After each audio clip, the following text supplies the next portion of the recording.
Well, good morning, Interbet fans, and welcome to the Scottsville race meeting, Wednesday, the 31st of March, last day of March, and what a program this is.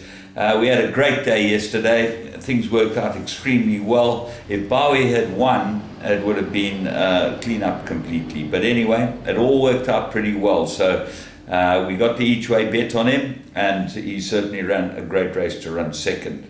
Let's have a look at this card with 25 pentometer, good to soft, 9 meter false rail. That's going to affect the horses drawn on the outside. They're going to have to come wide into the straight. Horses with good draws are going to have a big advantage today, I would have thought, round the bend. Right, and we kick off with race 1, which is 1 o'clock. It's a maiden juvenile plate, 1100 meters, and big field. It looks like a 2-horse race to me. Gallic Chief, I thought, was a cracking good first run. He drifted in the betting, but he didn't run badly at all, and I think this will suit him down to the ground. He looks like the horse have all got a beat. The danger's got to be the Joburg Raider, Fani Broncos runner, coming in hot. Got very good form. It's certainly fit and well exposed, and got to have a huge chance of winning. And the Oratorios definitely like running in the soft going. So let's see what the others might be. Well, the one that they backed is Quizmaster, the Silvano. That's the other Gareth Van Zyl runner. But remember, Mario Ferreira's horses are actually looked after by the assistant. So they're really almost different stables, although they fall under the same name. Anton Marcus rides this. We don't know how good it is, but I would think Gallic Chief might be worth having certainly a decent each-way bet. Go 4 to 1, 9 to 2. He'd certainly be worth having an each-way bet on. Race 2, juvenile plate, 1200 meters, and this is extremely difficult. Tinder Dry's got good form for the Fani Bronco stable from Johannesburg as well. Should run well. Rock on Philly and Ailsling, they both won extremely well. I thought Rock on Philly ran on extremely well and looks like she's got ability. 9 to 2 in the betting looks like a very big price to me for this one. Have a close look at Civil Rights. Michael Miller's runner, Serena Moodley, gets a ride on it, and that's a Rafif filly. I expect her to go well here. She certainly looked like she's got a lot of ability as well. So there are a number of them that have got chances. The interesting thing is Fearless Kitty, number 1 on the card. Glenn Cotson's run against Anton Marcus, and it says first juvenile run. That's a comment. Are you kidding me? What do these people think? First juvenile run. We can see it's a first juvenile run. Tell us something about the horse. If you're going to make a comment, make a reasonable comment. If you're not going to make a comment, then just don't make a comment. But don't say something as stupid as first juvenile run. We can see that, and we didn't need to be told that. Miss Putin, I hope she runs well for Charles Baker, and he loves this filly, and hopefully she go well, but she's a big price and certainly looks like a difficult field. Race 3, maiden plate, 1200 meters. And this is an open race. I think Casimiro's my first choice. Paul Lafferty's runner with Anton Marcus aboard it. Got the best form and should be able to win, but the stable is in desperate form. They're running places, but they're not having winners. So let's hope that this turns it around for Laff. And I think that this Magog Gelding number 9 has got a very big chance. But there are a number of others that come into this race with a chance. Prince Tyrant and Trumpet Voluntary, number 4 and 15, are the 2 Mark Dixon runner. It looks like Prince Tyrant's the right one.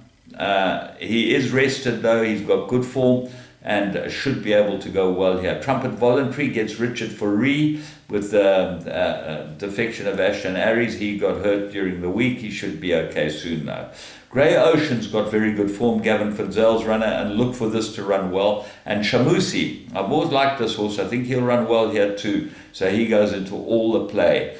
The other horse that you want to not leave out is Don't Touch Me, number 11, Calvin Habib for Lazarne Forbes. That's hot stable and very difficult to beat them. Kamora, we've been with him a number of times, runs all over the racecourse, drawn 2 that might suit him very well, and he gets Lyle Hewson. So he goes into the play as well, and I think that the first race you've got to load up. Or Banker Laff's horse. Race 4, Merry Raider 98, 1400 meters. Very little between number 1 and number 4, Williams Land and Socrates. On the run to Socrates, William Land's 2.5 kilos better off, but Williams Land gets the blinkers. I've been following this horse. I've been with him his last twice. He's looked extremely unlucky, and if the blinkers make a difference, he's the right horse, and he will win. Kayla's Champ come down in the merit rating, gets Calvin Abib for Fani Broncos. He's got some nice runners today.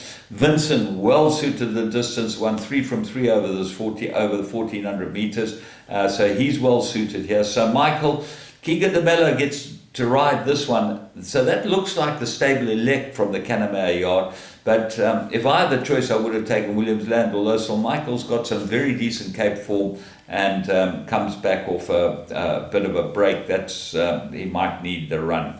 Native Tongue might be a bit short for him as well, and he's been rested. And Mr. Fitz, Lyle Hudson, 1 from 4, 2 places, course and distance, number 11, got to go into your play as well. Race 5. This is a merit-rated 1,600 meters for the fillies and for the, I think it's the fillies and mares. No, it's not a fillies and mares race. Open race. Merit-rated 1,600.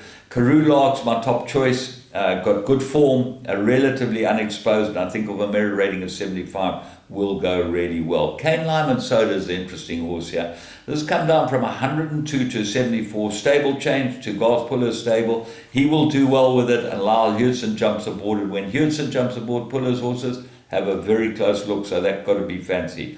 The big danger to these two is Al's My Daddy. There's a 4 kilogram claimer, but there's a front runner. If they're running from the front, third run after arrest, a lot to like about Al's My Daddy in this race, especially if it gets away from them, and as I say, they're running from the front. Then there are a number of others that come into the race. African Sunrise gets a claim, but is drawn wide. That's not going to help, but certainly on the Spring Fling run will go very well with Karoo Lark. It's down 1.5 kilos. Full Blast, 2 good wins, gets Moodley, but has been rested. Latava, third run after arrest, 14 to 1. Richard Fourie, that's number 5 on the card.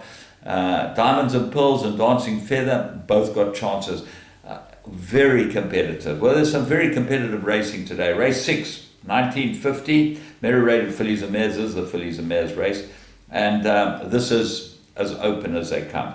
My top choice is a 14 to 1 shot Rise. I think she's ready. They're taking the blinkers off her. She gets Lyle Hudson, and she loves this course and distance. So there's everything to like about Rise here.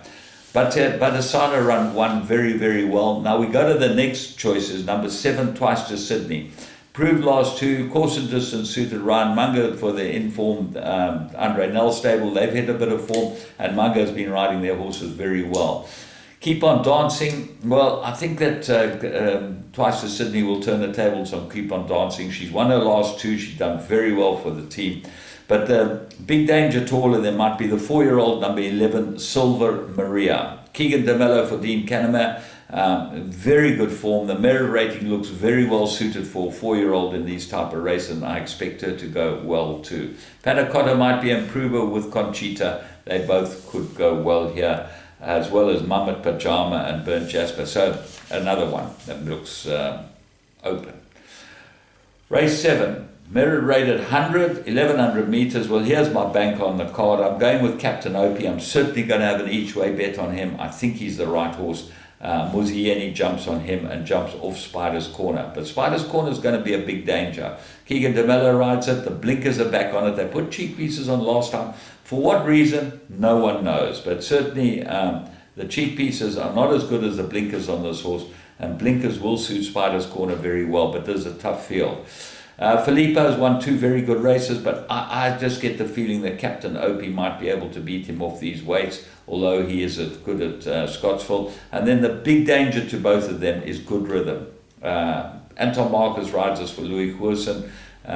2 wins, 2 runs on the course and distance, 1 win, 1 place for Anton Marcus at least. He's ridden it twice, 1 win, 1 second, so he knows how to get the best out of Good Rhythm. Race 8, Maiden Plate fillies and mares, 1100 meters. Well, Dennis Dreyer holds the key here. He's got number 2, Diamond Girl in. He says, nice, very nice workout, quartet chance. But the stable rider, Sean Veal, gets on it. And the danger to it looks like Duchess of Sussex got very good form from the Cape. Lyle Hewitson rides at drawn 16. That might be against it. We don't know how the draws are going to work out. What else is there? Golden Trip, I expect this to run well. Looks like an improvement with Gavin Funzel, with Anton Marcus aboard for Gareth Funzel. And Gareth needs to make a bit of money back. He lost his money yesterday on the golf course, so now he needs to make a bit of money back today. So maybe today he'll get all the cash back. Number 12, Blanchetta. This is a runner, will go well. And 13, Capriana. The draw might not suit it, but certainly got to have a chance here. So all in all, this is the most competitive card. There's certainly big opportunities. There's 2 or 3 that look like they're worth having a good each-way bet on. And hopefully it all works out according to plan. From me, James Goodman and the Interbet crew, go on their Vegas site. Oh, we're having fun there. I love there's these blackjack, which with bonuses, all types of bonuses for 19, 20, 21. If you crack 19, 20, 21 with the first 3 cards, they pay you between 3 and 5 to 1, 8 to 1. It's a lovely game. Great to enjoy yourself and have some fun. From me and the Interbet team, have a good day.